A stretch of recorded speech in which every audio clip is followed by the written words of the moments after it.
Bonjour à toutes et à tous, ici Grégory Book, auteur du livre Localisation, comment choisir un emplacement viable pour son domicile. Aujourd'hui, on va parler véhicules d'évacuation. Donc dans une vidéo qui va être un peu plus libre que d'habitude, je ne vais pas lire un texte, on va parler simplement comme ça. Alors, donc véhicule d'évacuation qui est donc de plus en plus utile ces temps-ci, notamment dans les cas où les gouvernements décident de confiner leur pays le jeudi matin pour une mise en application le vendredi matin. Voilà, donc ça vous laisse 24 heures pour réagir. Donc le véhicule reste un point absolument essentiel de la survie et de la localisation, de la stratégie de localisation. Alors, les avantages du véhicule. Donc en plus de pouvoir vous déplacer partout, de pouvoir parcourir l'Europe entière en 2-3 jours, de pouvoir aller au travail dans un rayon de 50 km, vous allez aussi pouvoir éviter l'insécurité. Pour cela, je vous renvoie à ma vidéo sur les transports en commun et l'insécurité et comment la voiture, dans le futur, va vous permettre d'éviter cette insécurité puisque les gens à problème ne pourront pas se payer de voiture et donc ne pourront pas habiter dans les endroits où on ne peut habiter qu'avec une voiture. Voilà, donc il faut utiliser la barrière financière. C'est une barrière que l'État ne peut pas réguler, en tout cas très difficilement. Alors, autre avantage de la voiture, on peut emporter des affaires. Quand on évacue, pour aller chez de la famille ou alors dans sa résidence secondaire, évidemment, il y a beaucoup de choses à emmener, surtout si on a des enfants. Et en train, en bus, ou même en petit taxi, c'est pas possible.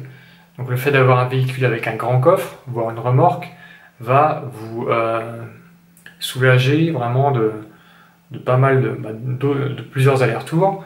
Vous allez pouvoir emmener tout en une seule fois dans votre résidence secondaire ou dans votre point de chute. La voiture est plus libre, vous pouvez la prendre quand vous voulez, 24 heures sur 24, tous les jours de l'année. C'est-à-dire qu'on n'est pas tributaire des horaires des transports en commun, on n'est pas tributaire des grèves des transports en commun, ou alors des transports qui annulent leur trajet, comme on a vu là avec le coronavirus. Les compagnies de bus, de train ont enlevé 70% de leur créneau horaire et donc c'était très difficile de voyager.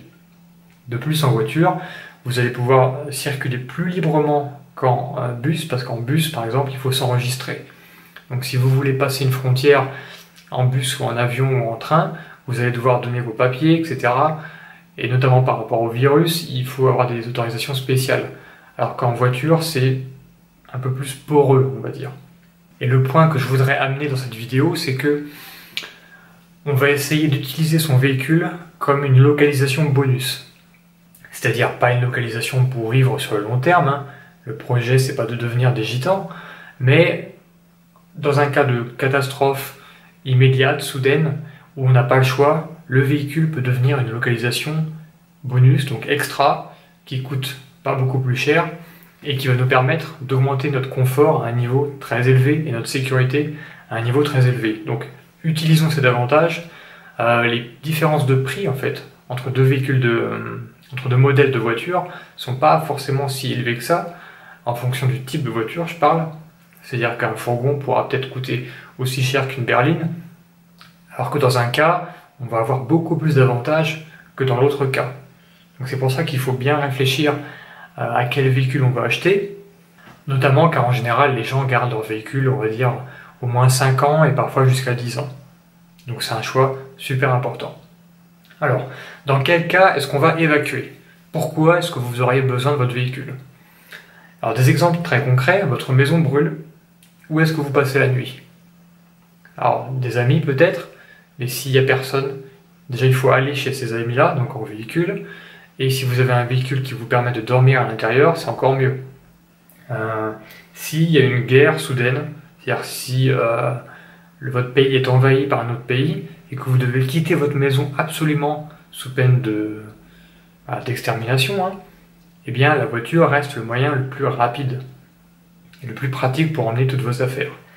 Cas de catastrophe naturelle aussi, les ouragans, les tsunamis, on voit aux États-Unis en général quand il y a un ouragan qui arrive, il y a vraiment un exode de gens qui partent de chez eux et ils le font évidemment en voiture. Les contaminations radioactives, par exemple s'il y a une centrale qui commence à fuir ce qui pourrait être le cas en France. Il n'y a que la voiture qui va vous permettre de partir rapidement à l'endroit opposé du nuage. Et en fait, le temps que le nuage arrive vers vous par les vents, vous pourrez totalement l'éviter avec votre voiture si vous avez de la chance. Alors qu'en train, en taxi, ou en avion, ou à vélo, c'est impossible de l'éviter si le nuage vient vers vous. Il n'y aura que la voiture qui pourra vous sauver. Autre cas, un virus mortel donc, qui arrive dans une région.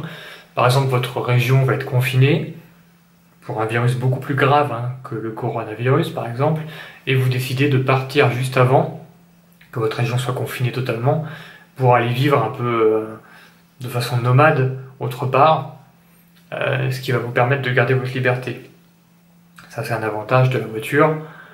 C'est le fait qu'en fait, normalement, une localisation implique un enracinement, mais avec un véhicule adapté, votre localisation est flexible, elle est dynamique, elle est mobile. Donc c'est-à-dire que ça vous laisse le choix de tout le territoire quasiment pour vous implanter. Ça, c'est très pratique. Alors, quels sont les critères pour considérer l'achat d'une voiture? Quel modèle acheter? Quel type de voiture acheter? Donc je vais passer en revue 18 critères. Je vais essayer d'être rapide. Le premier critère que je vous propose de considérer, c'est le nombre de concessions de la marque que vous achetez. Alors, je vous passe une petite image en fait, qui montre le nombre de concessions par marque en France. Donc on voit que Renault, Nissan, en tout, a environ 750 points de vente, ce qui est le record par rapport aux autres marques. Peugeot Citroën aussi, qui est pas mal, aussi environ 730 points de vente. Volkswagen, Toyota, Ford, Opel, Kia, Suzuki, Fiat. Voilà, et par contre après ça commence à être un peu clairsemé, Hyundai, Mercedes, Seat, BMW, Audi, tout ça, il n'y a pas beaucoup de points de vente. Et en peloton, en fin de peloton, on a évidemment les marques de luxe, mais aussi Honda par exemple, Volvo, Skoda, voilà. Alors c'est plus vous aurez de concessions dans votre pays, plus vous aurez de concessions autour de vous, plus vous aurez de choix où aller pour faire réparer votre voiture, plus vous pourrez la faire facilement réparer parce que les constructeurs mettent des logiciels spécifiques sur leur véhicule et parfois il faut absolument que ce soit un concessionnaire de la marque qui répare votre voiture. Donc dans une optique de résilience, dans une optique de réparation rapide et efficace, il est évident que la proximité d'une concession va vous aider grandement. Donc privilégiez les marques ayant le plus grand réseau de distribution dans votre pays, donc en France, Renault, PSA et Volkswagen. Deuxième critère, la facilité de réparation. Ce qui va faire la différence dans un cas d'urgence, dans un cas où il y a un vrai effondrement économique et où il y a une vraie crise dans l'automobile, c'est que certains modèles seront plus faciles à réparer que d'autres. Donc c'est-à-dire que les mécaniciens connaissent mieux certains modèles que d'autres, ils connaissent mieux certaines technologies que d'autres. Donc typiquement, tout ce qui est les vieux moteurs diesel, les vieux 1,5 litre, etc., ça, les concessionnaires connaissent très bien et savent réparer. Par contre, attention évidemment à tout ce qui est technologie plutôt nouvelle. Alors l'électrique, c'est un peu un cas à part parce que on considère que l'électrique en fait est plus facile à entretenir puisqu'il y a moins de pièces en mouvement. Donc quelque part, il y a moins de risque de casse, mais c'est quand même une technologie qui est encore assez récente, donc qui n'est pas forcément maîtrisée par tous les garages automobiles. Et la chose typiquement à éviter, c'est les modèles hybrides. C'est peut-être bien pour l'écologie, mais en tant que véhicule d'évacuation, c'est pas du tout intéressant, puisque plus il y a de technologie dans la voiture, plus il y a de pièces en mouvement, plus il y a de systèmes différents, et plus la probabilité de panne est élevée, et plus la probabilité que votre garage ne puisse pas la réparer rapidement est élevée. Donc privilégiez les modèles en fait, les plus diffusés et qui ont des technologies les plus anciennes. Troisième critère, le nombre de véhicules qui ont été vendus. Alors, je vous mets encore une fois des statistiques pour les véhicules les plus vendus en France en 2019. Donc on voit que les citadines sont dans le top, ça ne nous intéresse pas trop. Les premiers modèles intéressants, on a la 3008, on a la Sandero, on a le Duster, on a la Mégane, on a le Kadjar, on a la 5008, on a le Tiguan, le Scénic, Grand Scénic, le T-Cross, le Peugeot Rifter. Voilà, tous ces modèles-là vont être très intéressants pour vous, puisque plus un modèle de véhicule est vendu, et plus les concessionnaires savent le réparer, plus ils ont des pièces en stock, plus vous allez pouvoir acheter des pièces d'occasion. Donc privilégiez les modèles qui sont vraiment diffusés au maximum. Et je vous rajoute aussi un graphique pour les utilitaires. Donc là on a le premier semestre 2019, attention, c'est qu'une demi-année.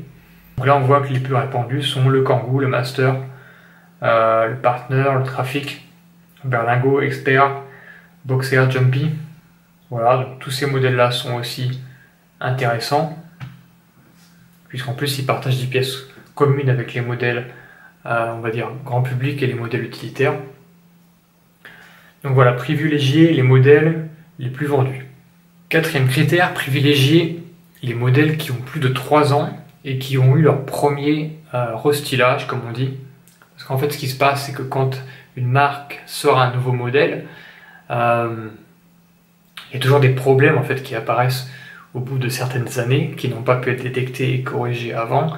Et la marque, en fait, après quelques années, fait un restylage et remplace des pièces. Donc par exemple, s'ils ont détecté un problème sur la pompe à eau, eh bien, au bout de 2-3 ans, ils vont commencer à remplacer la pièce défectueuse. Donc attendez un peu avant d'acheter un modèle. Ça, c'est une règle d'or. L'idéal, c'est d'attendre 3-4 ans, voilà, une fois que le premier restylage a été fait, une fois que la plupart des pannes ont été détectées, analysées. Et ça vous permet aussi évidemment de faire un check sur la fiabilité en faisant une recherche sur le modèle en question, sur les forums, etc. Essayez de collecter les avis des gens sur ce modèle qui vont pouvoir donc vous donner un vrai retour d'expérience sur le modèle. Cinquième critère, la nationalité de constructeur de votre voiture. Alors privilégiez les constructeurs qui sont originaires de votre pays. Pourquoi?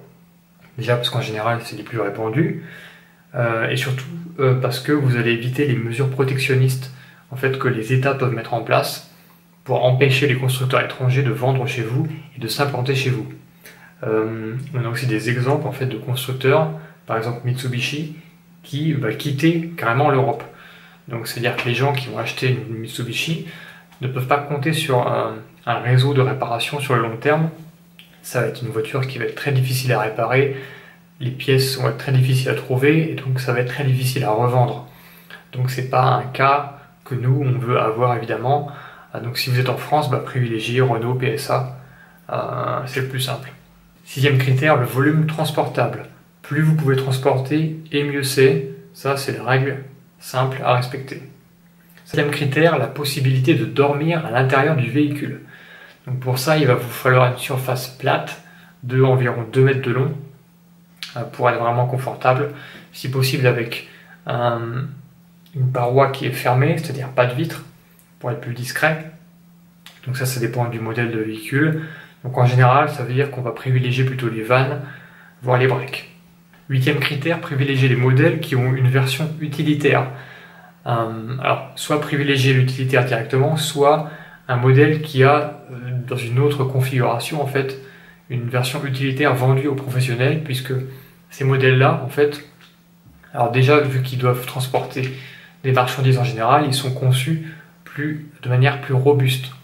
Donc ça va être plus intéressant pour nous. Ils sont aussi plus vendus, et surtout, comme ils sont vendus aux professionnels, la marque va faire très attention de proposer un produit qui est qualitatif, puisque les marques, puisque les entreprises, quand elles doivent acheter des véhicules d'entreprise, elles les achètent par dizaines, par centaines, voire par milliers.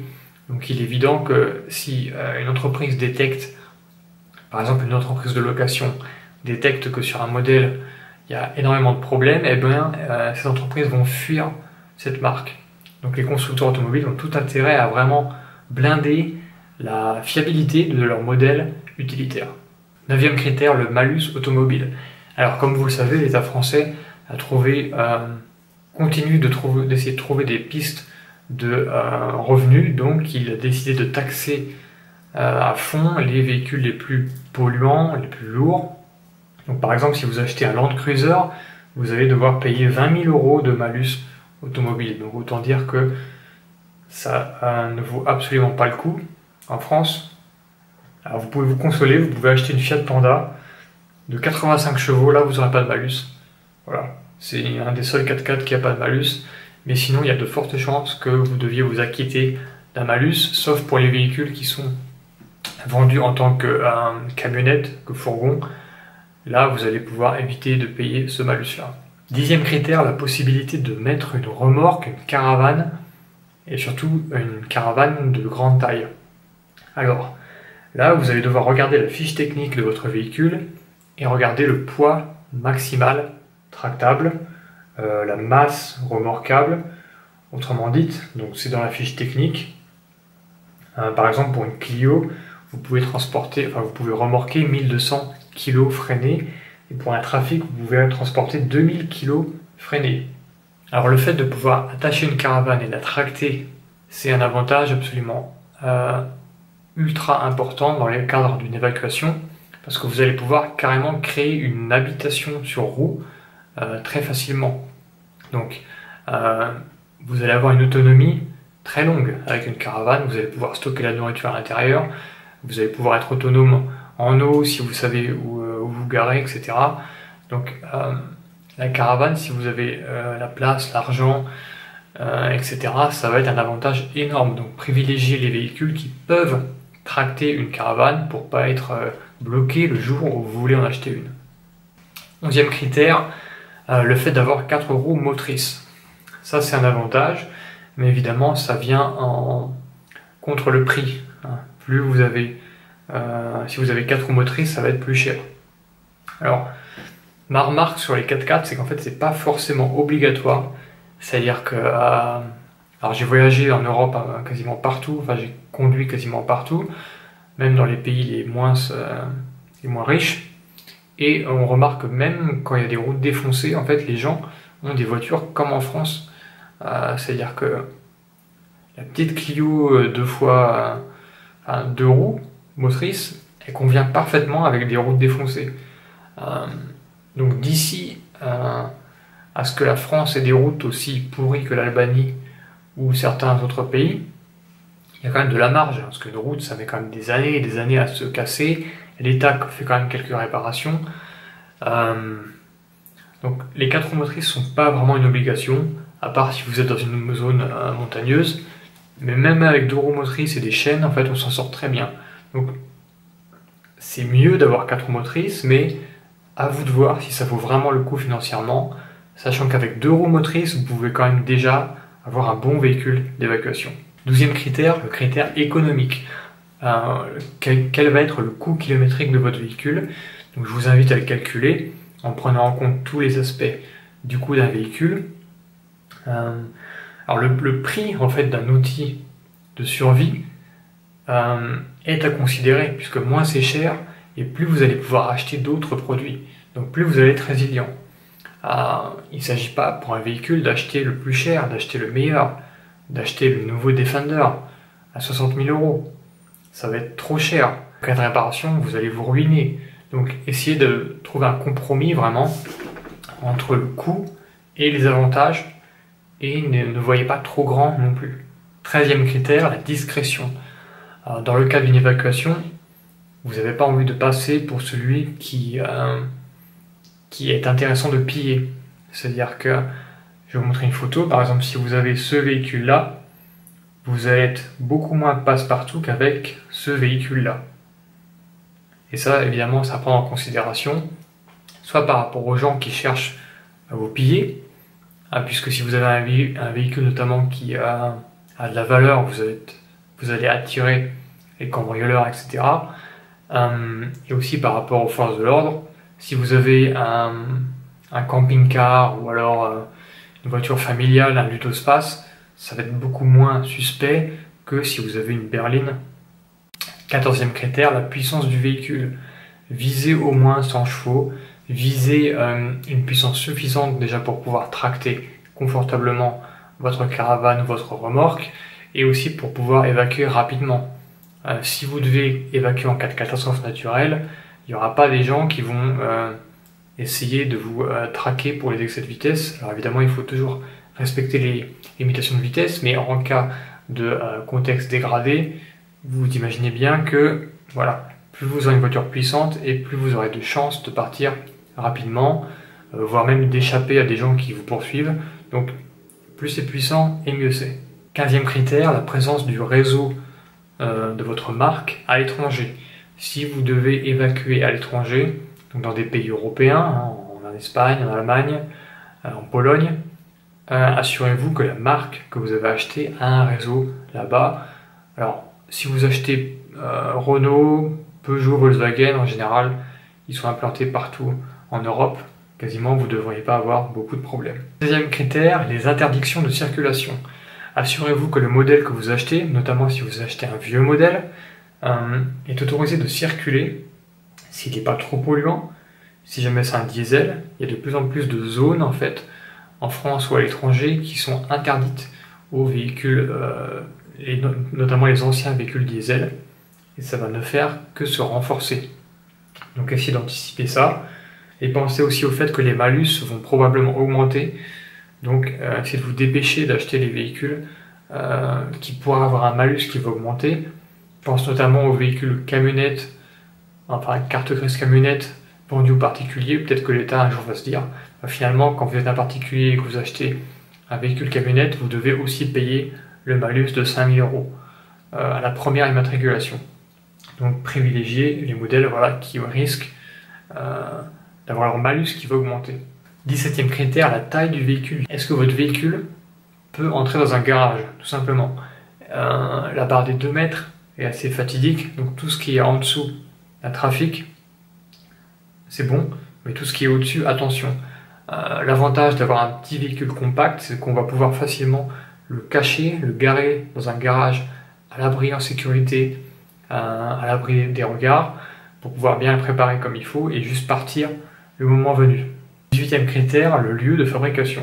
Par rapport à la qualité, regardez où a été fabriqué votre véhicule et aussi par rapport simplement à l'économie, c'est-à-dire que vous pouvez faire un achat aussi qui profite à l'économie de votre pays, de l'Europe, et donc vous pouvez faire le choix de boycotter les modèles par exemple qui ne sont pas construits en Europe.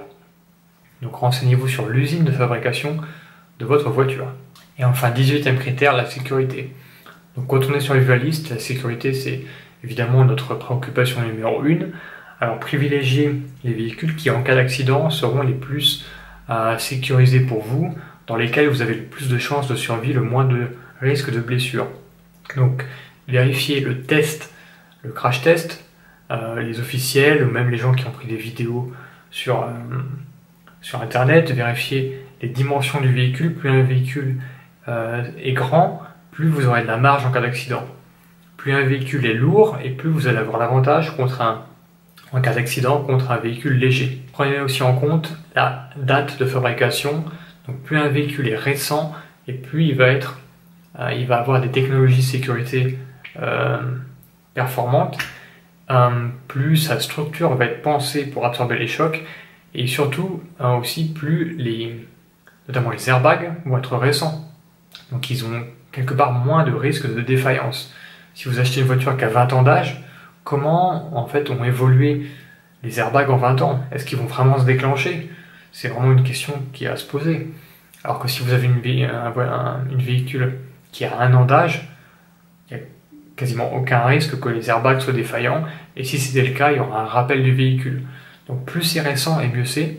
Et je vous invite à aller voir une vidéo que je vais mettre en dessous de cette vidéo-là. Où en fait, il y a un crash test entre une Toyota Corolla de 98 et une Toyota Corolla de 2015. Donc 17 ans d'écart. Et vous allez voir que c'est spectaculaire. La différence de sécurité qu'il peut y avoir entre ces deux voitures-là. Voilà, donc j'ai fini le passage en revue des critères. Maintenant, je vais vous conseiller certains modèles en particulier. Alors, je vous conseille tout ce qui est fourgon. Vous allez pouvoir emporter un maximum de choses. Vous allez pouvoir dormir à l'intérieur. Je vous conseille aussi, si vous avez les moyens, des camping-cars, pourquoi pas, selon votre situation. Je vous conseille les 4x4, évidemment. Par contre, évitez évidemment tout ce qui est citadine, et tout ce qui est voiture hybride, et pour l'instant tout ce qui est voiture électrique. Alors à quoi ressemble votre véhicule d'évacuation idéal? Alors, il ressemble un peu à ça. Voilà, on fait la focalisation. Tout simplement un van.